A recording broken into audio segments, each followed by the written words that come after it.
Ang creepy. Ay, meron pa pala dyan, oh. Saan ba? Ngayon ako nakapunta sa part na to, eh.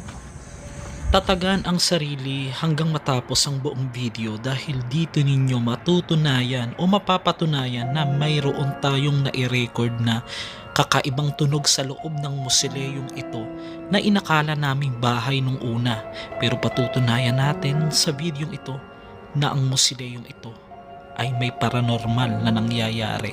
Kahit hindi tayo gagamit ng headset ay maririnig natin ang aming nadiskubre na kakaibang tunog sa loob ng musileyong ito.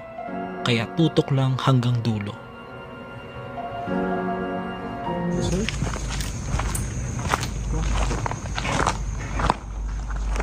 Bahay na ba yan?